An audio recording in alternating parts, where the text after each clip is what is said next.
Hello student, today I am going to teach you grade 10 Hindi chapter number 7. Hindi chapter number 7 name is Janmabhoomi means इसके नाम से ही विदित होता है जिस भूमि पर हम जन्म लेते हैं उसे जन्मभूमि कहा जाता है। यह एक काव्य है और यह काव्य कवि सुमित्रा नंदन पंत जी द्वारा लिखा गया है। सुमित्रा नंदन पंत जी का जन्म सन 1900 ईस्वी में उत्तराखंड के अल्मोड़ा जिले के कोसानी नामक गांव में हुआ था।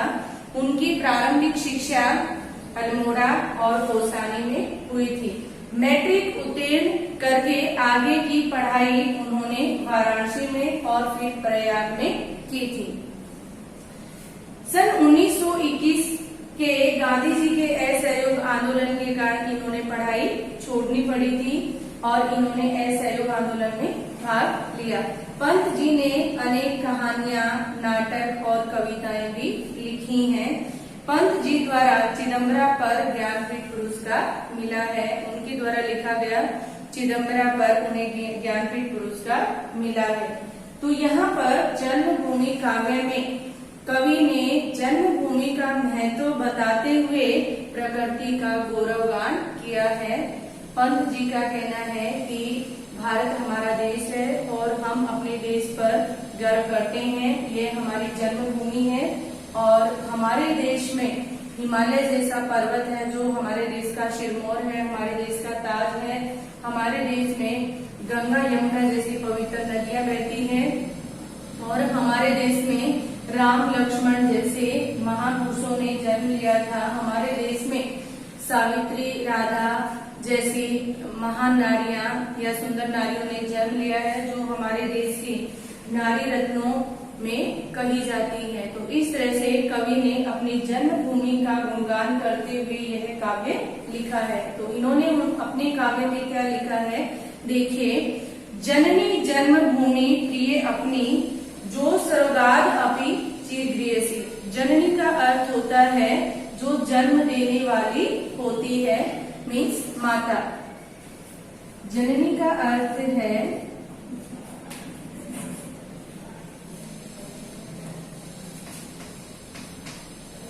जननी का अर्थ है माता। स्वर्गाद अपि मीन्स स्वर्ग से भी।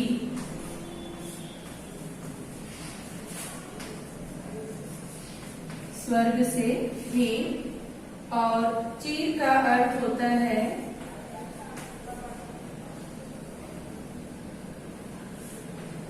चिर का अर्थ होता है बहुत या अधिक।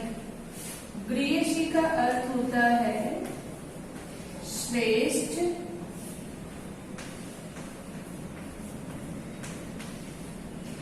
गृहसी का अर्थ होता है श्रेष्ठ। तो इस तरह से कवि अपनी जन्मभूमि का गुणगान करते हुए कहते हैं कि हमारी जन्मभूमि मीन्स हमारी जननी जो है या भारत माता जो है स्वर्ग से भी श्रेष्ठ है, जिसका गौरव भाल हिमालय। कवि कहते हैं कि हिमालय जो है हमारे देश का मस्तक कहा जाता है। भाल का अर्थ होता है मस्तक।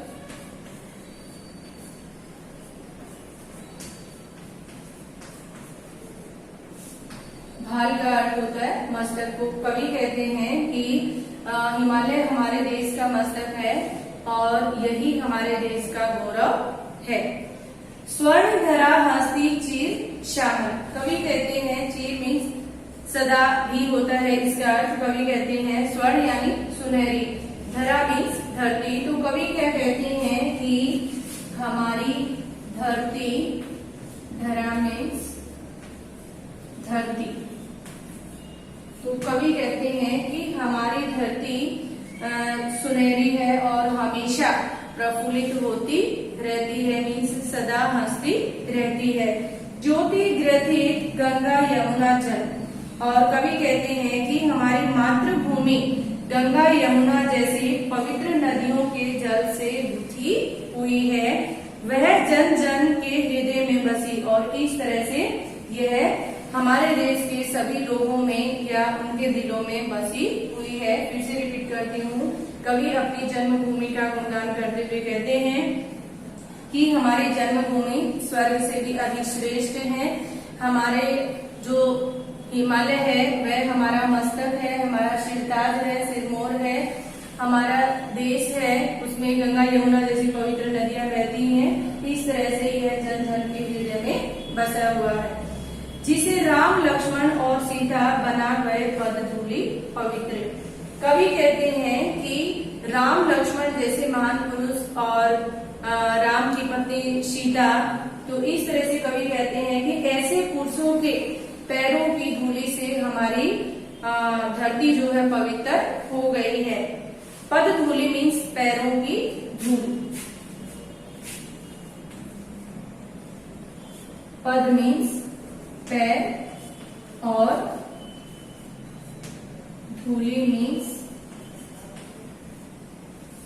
धूल।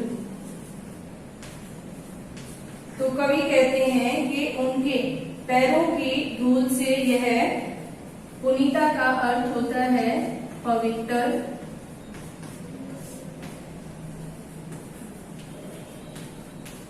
तो कवि कहते हैं कि राम लक्ष्मण और सीता जिनके पैरों से या उनके पैरों की धूलि से यह धरती पवित्र हो गई है। जहाँ कृष्ण ने गाई गीता बजा अमर प्राणों में वंशी। कवि कहते हैं कि जहाँ भगवान श्री कृष्ण ने भगवत गीता की रचना की है और उन्होंने लोगों को ज्ञान का उपदेश दिया है, उन्होंने अपने वंशी की तान से या मधुर उनके धुन से लोगों के हृदय पर अपनी एक अमिट छाप छोड़ दी है। सावित्री राधा सी न्यारी पुत्री आभा देवी प्यारी।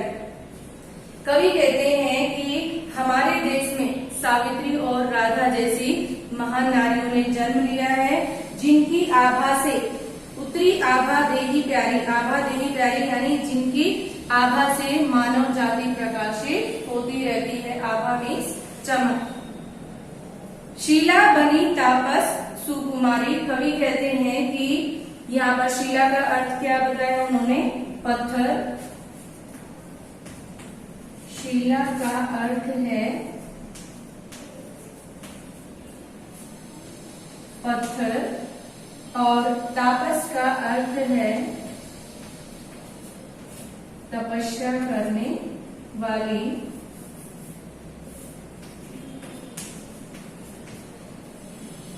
तपस्या करने वाली सुकुमारी मीन्स नारी। अहिल्या की बात यहाँ पर कही है। कवि कहते हैं कि सुकुमारी नारी अहिल्या शापवश पत्थर बन गई थी। जड़ता बनी चेतना सरसी। एक जीती जागती नारी चेतना से जड़ता में मीन्स निष्प्राण हो गई थी। और जब भगवान राम जो है अयोध्या छोड़कर वन में गए थे तो उनका पैर पड़ने से उस पत्थर पर फिर से प्राण युक्त हो गई थी। जड़ता का अर्थ होता है निष्प्राण। जड़ता का अर्थ है निष्प्राण और चेतना का अर्थ है प्राणयुक्त।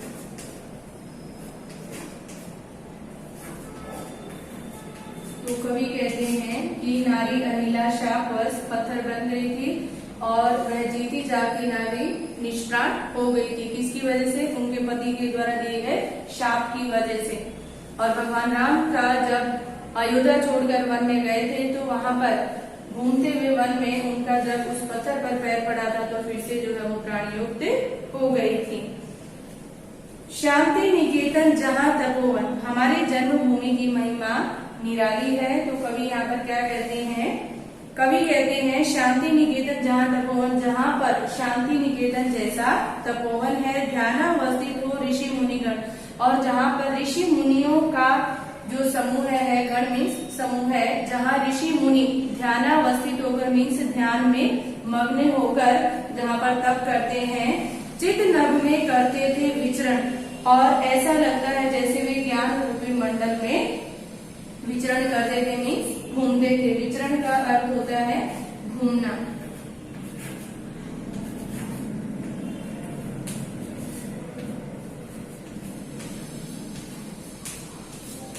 विचरण का अर्थ होता है घूमना। तो कवि कहते हैं कि यहाँ पर शांति निकेतन जैसा तपोवन है और यहाँ पर ऋषि मुनिगण ध्यानावस्थित होकर, ध्यान मग्न होकर ज्ञान रूपी नव मंडल में विचरण करते थे, मीन्स घूमते थे, जहाँ सत्य की किरणें बरसी और हमारे देश में सत्य के प्रकाश का हमारे देश को सत्य के प्रकाश से आलोकित किया है।